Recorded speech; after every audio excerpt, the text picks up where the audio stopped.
Characteristic of function. Essential questions. How can we analyze function to solve real-world problems? Why don't you search these vocabularies up before we start the presentation so you can get a rough idea. This is what we're gonna learn in this lesson. So, domain and range, interval notations, and the difference between a function and a relation.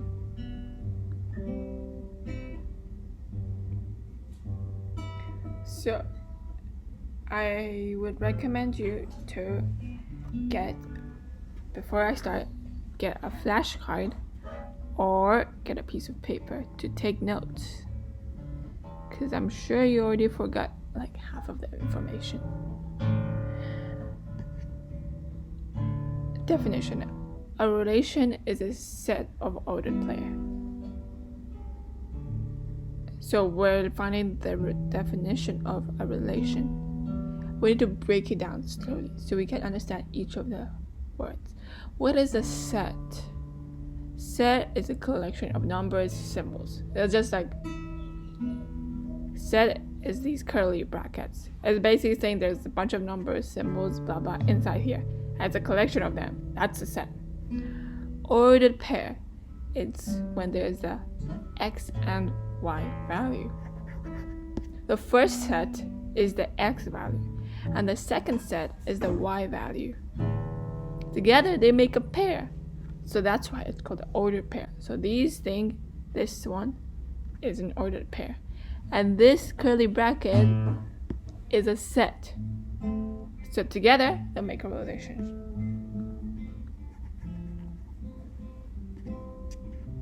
Domain. Okay, before make sure you write on your flashcard or your paper here what is a relation, and then write the answer at the back of the flashcard. If you're using a paper, write the answer here and then write the question here and the answer here.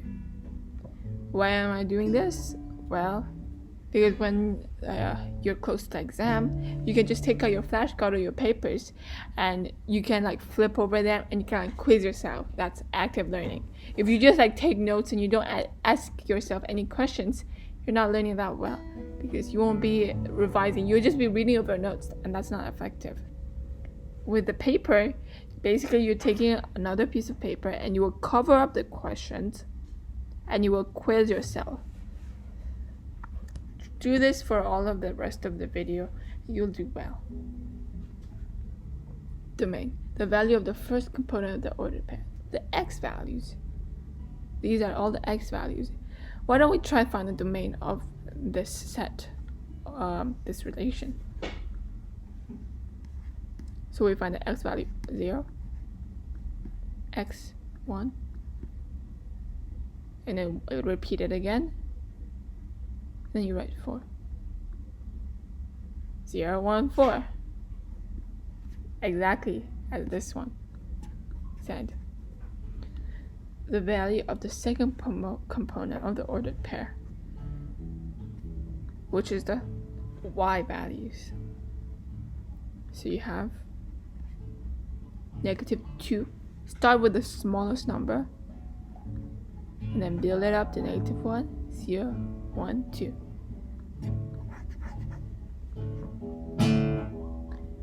Now, it's the definition of a function. A function is a relation, okay? It's a relation, so that means it has a set and it has ordered pairs inside it, where every x value has 1 and only one value of y assigned to it. So let's first see. Let's first understand what a function is part of a relation. A function is part of a relation. So this one is relation. This is function. Function is part of the relation. So there probably will be other stuff that is under the topic of relation.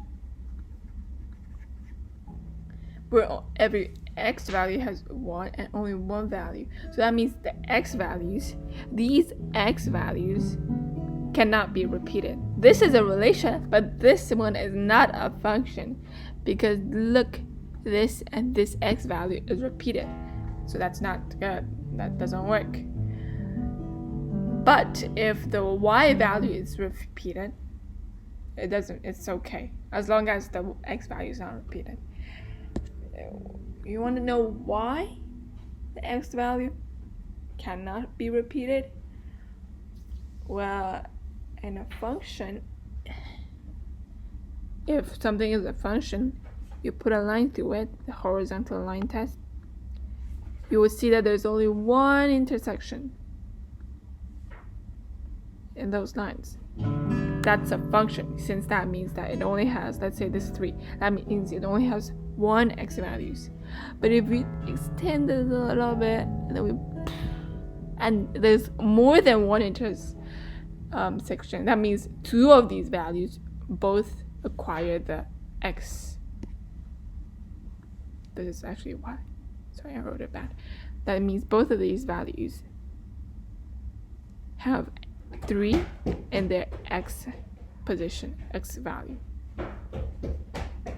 Why does the y can't be repeated? Well, let's see why it can be repeated.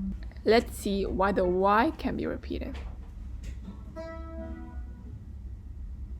Well, look, if this is 1, that means these values are all 1, but they have different x values, because see, if you do 4, 5, all of these values have 1 as their y value, but they have different x value. This is a function because all of the x values are different. This is not a function, see, because this and this is repeated. X cannot be repeated. Same with this. This is a function because even though the y is the same, the x are all different. So go through this, give yourself a practice. Now, domain notation. Let's try the first one first. Inequality notation. To write an inequality notation, you need to think of its symbols. Inequality. That's how you remember the inequality notation. It has like 5 elements in it. First, you write the smallest number that you can find, which is 5. And then you'd see if it's an open circle or it's a closed circle. If it's an open circle, you put this. If it's a closed circle, you put this. This means greater than. This means greater than or equal to. This is like the equal sign. If you put it together, it's equal to. 5 is greater than x, and also x is greater than or equal to 10. Since 10 has a closed circle. Now we think of the set builder notation. Normally, at the start, I would just remember set builder. It's like the complicated sounding one. But if you really want to remember it, well, think of the set. A set is a pair of curly brackets. So when you think of set builder notation, you need to think of those curly brackets. So first you write x such that this letter can be anything. It can be H, A, or, but I just chose X because math love X. Math teachers love X. So X such that 5 is smaller than X, but X is smaller than or equal to 10. Here, you're just basically copying the inequality notation. And then we have the interval notation, which is like the shortest one. Interval notation, for an open circle, you put curly bracket. For a closed circle, you put a square bracket. Since 5 is an open circle, you put a curly bracket, means not including. Always write the smaller number first, okay? Smaller number first. then 10 is a closed bracket.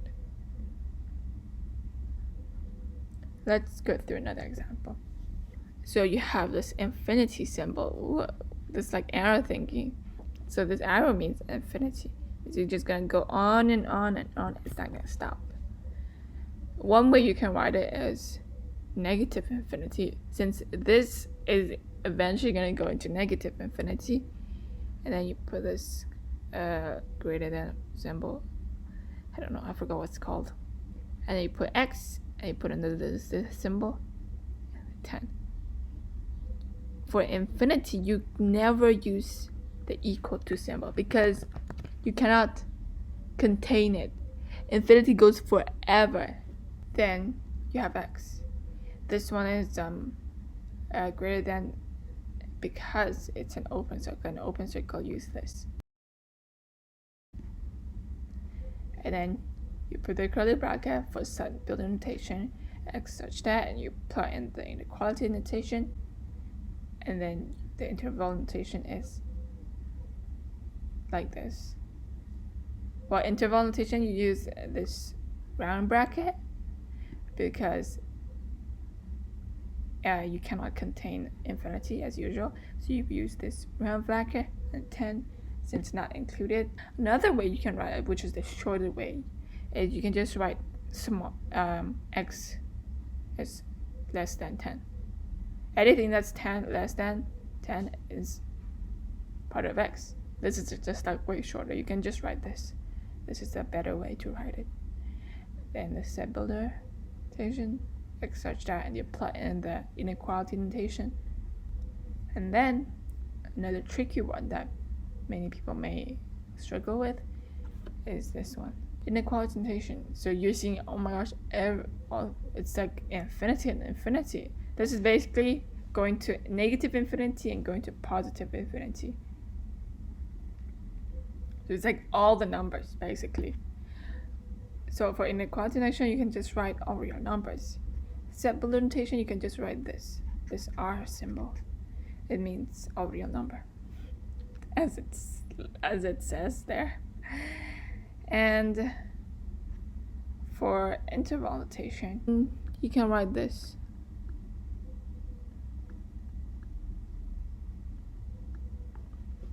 This is for interval notation. Pause the video now to go through the questions that you may be struggling with, and here's the answer. They use the H, but it doesn't really matter for the alphabet. You can choose any you want. Checkpoint. If you read, go through it. Go back to the videos or go through the presentation again. Try out the exercises again. Ask your friends if you don't understand it. Amber, if you're like, I kind of get it, just go through it a little bit. Just check on the ones that you may not understand. Green, move on. Now let's talk about vertical line test. I already told you before, vertical line test, but I'm gonna say it once again. If these vertical lines cross more than once, then it's not a function. If you only cross it once, it is a function. Once equals a function. Twice or more, not a function. These are the vertical line tests. You can put these into your scientific calculator and have a look at the graph. This is a function because it crosses once. A function, not a function since it intersects twice. Function notation, the shorthand for stating that an equation is a function. So what do you write for a function? How do you write it down, say this is a function? Well, first you need to know what the independent and the dependent variable are. The independent ID, just think of your Emirates ID, it's down, it's on the table. So that's the X. Remember, just like when you're thinking about what's the independent variable, think of your ID and then you always put it on the table. It's down there. And then dependent variable is like the Y. It's up there. So this is Y. which is the dependent variable, and x, which is the independent variable. Now it's the main question. How do I write that something is a function? You do y equals f of x. This is function notation. This notation means that y is a function of x and that y depends on x. So this is why y is called the dependent and then x is the independent. And you have probably learned in science, dependent variable is a variable we measure and independent is the variable we change. But this doesn't apply, I'm not sure if it applies to math though. Now it's a practice question. Pause the video and have a go at these questions. Don't look at the answer, please. Find the range of the function y equals x plus 3 when the domain is. So we need to find the y for this. Why? I feel like I'm asking you guys why. And based on the domain, the first thing you should do is draw a table. Put the x here and label the y here, and also write down the equation if you need some other help. Write down the domain that they gave you, -1, 0, 1, 2. Plot it into this equation. Let's say x is equal to -1, so you replace the x with these values, and then this makes 2. -1 plus 3 is 2. So y is 2. And you do that for all the numbers by plotting it into this equation. After you write the y values, you normally would put it into a set like this. Or you can put it in a set builder notation. Remember the set builder, it's the long, complicated looking one. Put the curly bracket, y, such that 2 is less than y, less than or equal to y, and y is less than or equal to 5. Now it's number 2, which is b. X is -1 x is between -1 and 2. So if you put it in a curly bracket, you write -1 since it says it's included 0, -1, and 2. And then you plot it into the equation, solve for y, and then put it in this format or whatever format that you can choose from. Number C, infinity. So if you have infinity and you put in the y as the x, you probably had infinity for y. So I presume that the y is infinity too. If I make any mistake, please write it on the comment section. Find the domain and range of each of these functions. You surely can find them, right? I'll just give you one example. Here to here. They're close, they're dotted. So let's do it in set builder notation because that's complicated and people probably struggle with it. So we're doing the domain. So you have to put x because the domain is x. -8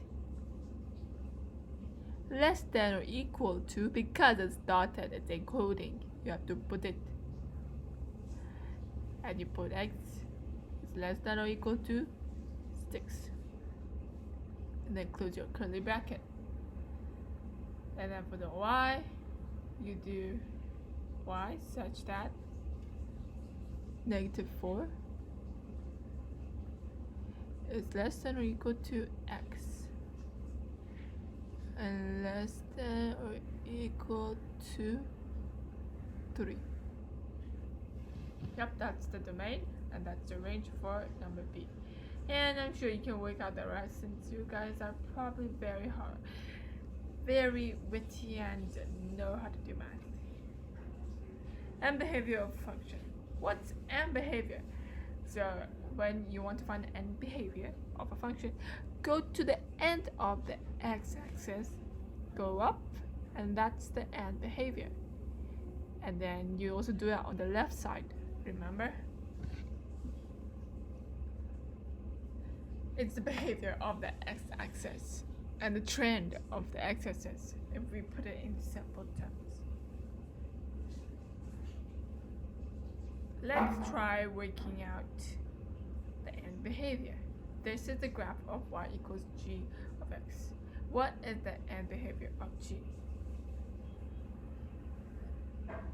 Let's look at the graph first.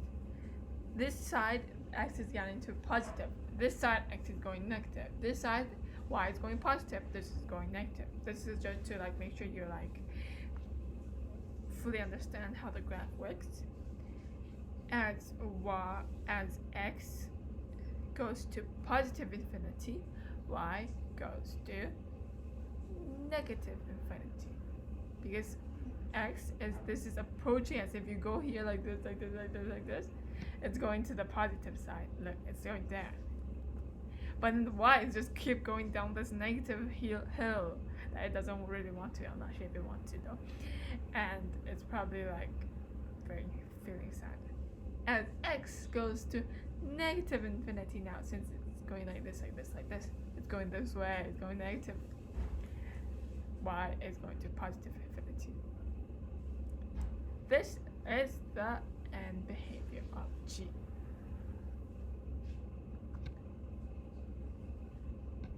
Time to get work done. So I'll attach a worksheet down here and have a go at them, please, guys.